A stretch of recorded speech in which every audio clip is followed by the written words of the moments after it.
Hello दोस्तों, आज हम लोग पढ़ने वाले हैं गोदोली का पार्ट वन, जिसमें पार्ट वन श्रम विभाजन और जाति प्रथा, जिनके राइटर हैं भीमराव अंबेडकर। ठीक है, तो हम आगे बढ़ते हैं। जो राइटर है उनके बारे में हम लोग पहले कुछ जान जाते हैं, जानकारी जो एग्जाम के लिए काफ़ी इम्पोर्टेंट है, महत्वपूर्ण रखती हैं। तो ये ऑब्जेक्टिव क्वेश्चन के लिए आपको हम बता दिए हैं। ठीक है, जिसको आप ध्यान से सुने और समझें। और ये भी जो कहानी हम जो अभी अभी पूरा हम लेक्चर देंगे, लेक्चर भाषण जो आप समझ लीजिए। पूरा जो कहानी है हम आपको अपने आवाज़ से, हम अपने भाषा में समझा समझा देंगे। उसको आप समझ लीजिए। और जो क्वेश्चन आंसर होगा हम उसको अगले वीडियो में करा देंगे। फिलहाल आप इतना जानने का कोशिश कीजिए कि राइटर क्या है, कौन है, उनके बारे में और कहानी क्या है। तो पहले भीमराव अम्बेडकर जी का जन्म हुआ 18 अप्रैल 1891 ईस्वी में। इनका जन्म हुआ था महू मध्य प्रदेश, दलित परिवार में। ठीक है। अम, ठीक है, इनका जन्म कहाँ हुआ था? महू मध्य प्रदेश, दलित परिवार में। जन्म कब हुआ? 18 अप्रैल 1891 में। उच्च शिक्षा न्यूयॉर्क में किए थे, अमेरिका अमेरिका में है जो। फिर जाके लंदन में गए, और लंदन कहाँ है? इंग्लैंड में। और इनको किस किस नाम से जाना जाता है? इतिहास मीमांसक, विधिवेता, अर्थशास्त्री, समाजशास्त्री, शिक्षाविद, धर्म दर्शक। और ये अपने देश में वकालत किए थे कुछ समय तक, ज़्यादा नहीं किए थे, कुछ ही समय तक किए थे। और हाँ, ये उच्च शिक्षा के लिए कैसे गए थे आपको बता देते हैं। ये प्राथमिक शिक्षा के बाद बड़ौदा नरेश के प्रोत्साहन पर गए थे। उच्च शिक्षा कैसे, उच्च शिक्षा के लिए कैसे न्यूयॉर्क गए थे? तो आपको ये याद रखना है कि ये प्राथमिक शिक्षा के बाद बड़ौदा नरेश के प्रोत्साहन पर गए थे। ठीक है, अब आगे बढ़ते हैं हम लोग। इनका देखिए एक बुक है जिसका नाम है संपूर्ण वाग्मय, बाबा साहेब के नाम से 21 खंडों में प्रकाशित हुआ था। संपूर्ण वाग्मय बाबा साहेब के नाम से 21 खंडों में प्रकाशित हुआ। और जो पढ़ रहे हैं हम लोग, ये श्रम विभाजन और जाति प्रथा, ये एक प्रकार का भाषण है। क्या है? भाषण। भाषण आप लोग समझते होंगे। ठीक है, भाषण है एक प्रकार का ये। जो हम लोग पढ़ रहे हैं अभी, क्या है? भाषण है। और इस जो बुक से लिया गया है, वो बुक का नाम है annihilation of the caste. Annihilation of the caste. Lalai Singh Yadav इसको हिंदी में ट्रांसलेट किए थे। ललई सिंह यादव हिंदी में ट्रांसलेशन कर दिए थे। और 21 बुक से लिया गया है, श्रम विभाजन और जाति प्रथा, annihilation of caste. Annihilation of caste. ठीक है। अब देखिए, नेक्स्ट हम आपको कुछ पॉइंट बता रहे हैं। एक ये भाषण कहाँ से लिया गया था? तो जाति पाति तोरक मंडल, जो लाहौर में हो रहा था वार्षिक सम्मेलन, 1936 में इस अध्यक्षीय भाषण से लिया गया था। ठीक है। जाति पाति तोरक मंडल जो लाहौर में है, वार्षिक सम्मेलन 1936 में अध्यक्षीय भाषण से लिया गया है। बाद में इसको स्वतंत्र पुस्तिका का रूप दिया गया। मतलब जो संपूर्ण वाग्मय है, संपूर्ण वाग्मय बाबा साहब के नाम से 21 खंडों में प्रकाशित हुआ, उसको बाद में क्या हो गया? इसको स्वतंत्र पुस्तिका का रूप दे दिया गया। ठीक। नेक्स्ट देखते हैं। अब चैप्टर की ओर सीधा हम लोग चलते हैं। कहानी क्या है? बुक का नाम हम लोग बता दिए आपको। बुक, कुछ महत्वपूर्ण बुक का नाम है, उनको हम आपको बता देते हैं। ठीक है, आप नोट कीजिएगा। पहला हो गया द कास्ट इन इंडिया। ठीक है। और फिर हो गया जेनिन, the caste of India, genesis and development, the untouchable, who are they, who are Shudras, Buddhism.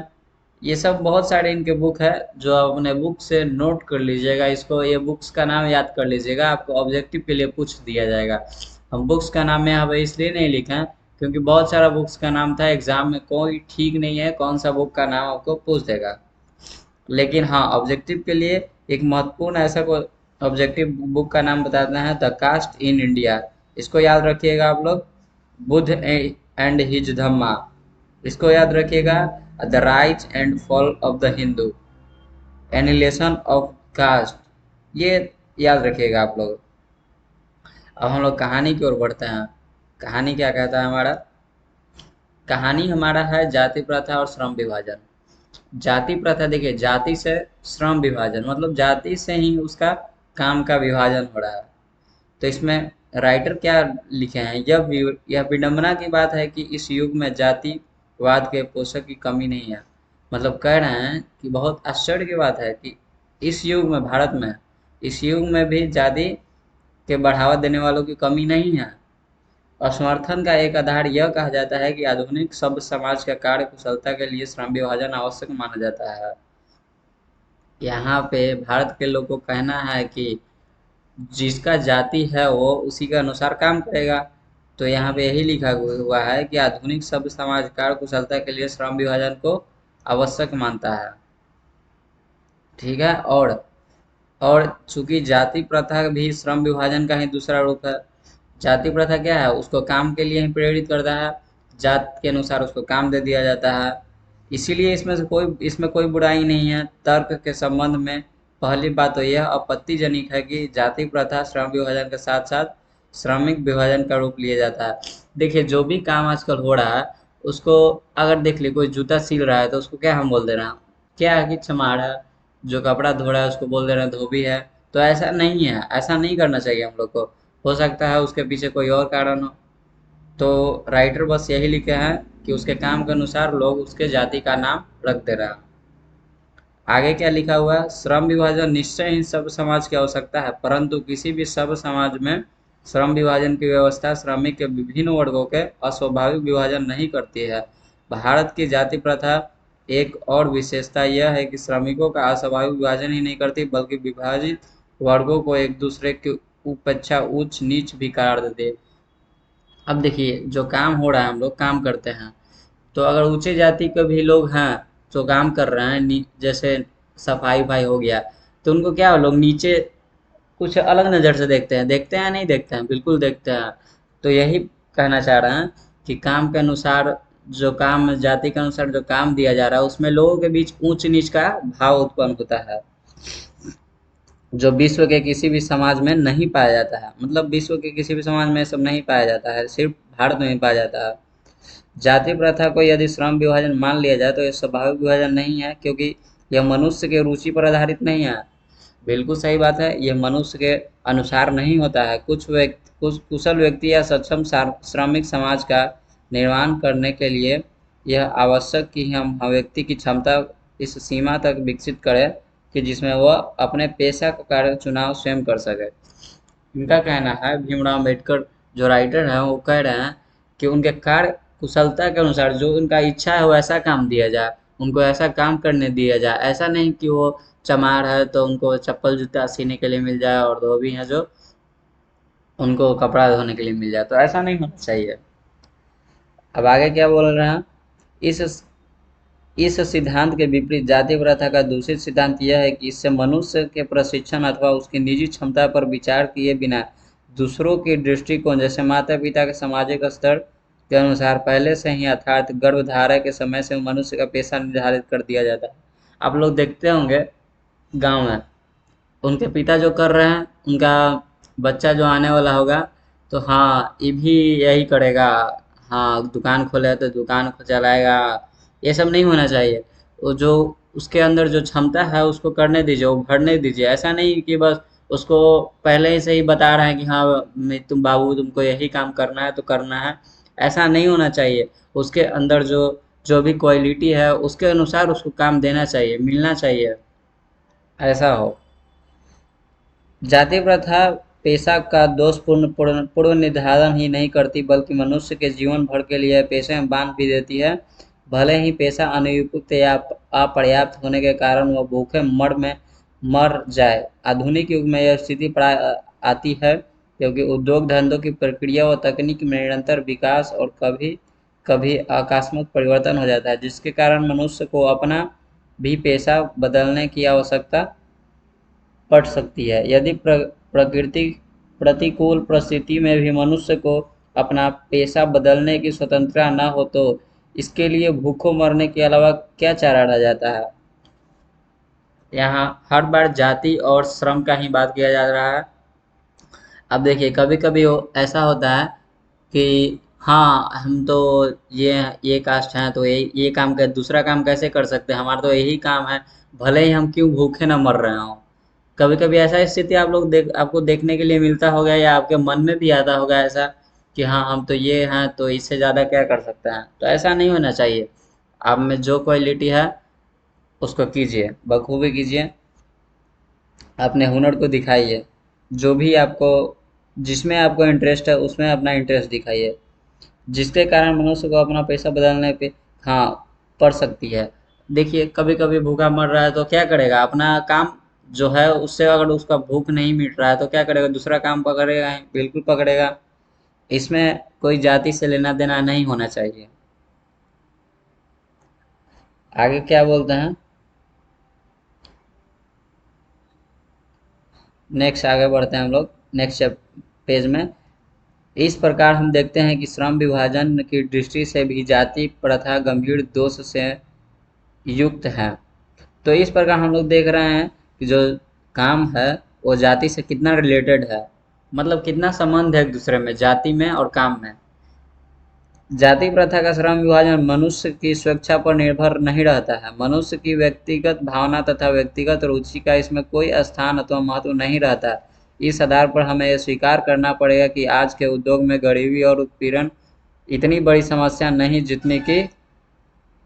जितनी कि यह कि बहुत लोगों से निर्धारित कार्य को अरुचि के साथ केवल विवशता करते हैं। ऐसी स्थिति में स्वभावतः मनुष्य को दुर्भाव से ग्रस्त रहकर टालू काम करने और काम करने के लिए प्रेरित करती है। ऐसी स्थिति में जहाँ काम करने वालों को न दिल लगता हो न दिमाग, कोई कुशलता कैसे प्राप्त की जा सकती है। अतः यह निर्विवाद रूप से सिद्ध हो जाता है कि आधुनिक पहलू से भी जाति प्रथा हानिकारक प्रथा है, क्योंकि यह मनुष्य के स्वाभाविक प्रेरणा, रुचि व आत्मशक्ति को दबाकर उन्हें स्वाभाविक नियमों में जकड़ कर निष्क्रिय बना देती है।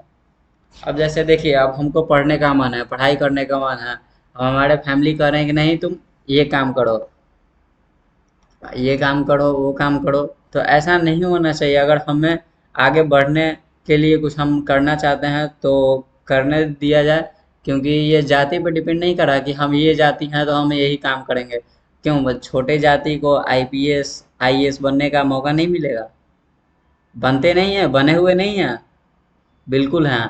बस उनको क्या होता है, एक दूसरे कोई कोई देखते होंगे बड़े बड़े लोग हैं, जैसे हाँ कोई ऊंचा कास्ट के हैं तो आपको बड़े नीचे से देखेंगे, गजब नीचा नज़रों से देखते होंगे आपको कि हाँ ये बनेगा, ये तो सब्जी ही बेचेगा, ये जूता सिएगा, ये कपड़ा धोएगा, ये नाली साफ करेगा। तो ऐसा नहीं है। ऐसा नहीं है कि छोटे जात हैं तो बस छोटे जात में हमारा गिनती होता है तो जब छोटा काम करे। छोटे में जात में गिनती होने से क्या होता है, हमें उससे उसका फायदा उठाओ, जितना छोटा जात उतना छूट हम लोग को मिलता है, तो उससे कुछ बड़ा करना करना है, इसलिए हमको छूट दिया जाता है। आगे बढ़ते हैं। हाँ, और इससे एक ये साइड इफेक्ट है, मतलब असर दिखता है कि जो इंसान को जिस काम में मन नहीं लगता है उसको आप वो काम सौंप दीजिएगा, तो क्या होगा ना कि वो गजब देह चौड़ा के काम करेगा और फिर मन भी नहीं लगेगा, मतलब बिल्कुल उटपटांग टाइप का लगेगा उसको, काम देह चौड़ाते रहेगा और दिमाग में उल्टा पुल्टा ये सब चलते रहेगा। दिल नहीं लगना, मन नहीं लगना, बात एक ही है। उस जब जो काम दिए हैं वो काम ठीक से कर ही नहीं रहा है, इसका मतलब उसमें कोई इंटरेस्ट नहीं, तो उसको क्यों वो काम दिया जा रहा है? इसलिए कि उसका वो जाति है? नहीं, तो ऐसा नहीं होना चाहिए। अब मैं समस्या के रचनात्मक पहलू को लेता हूँ।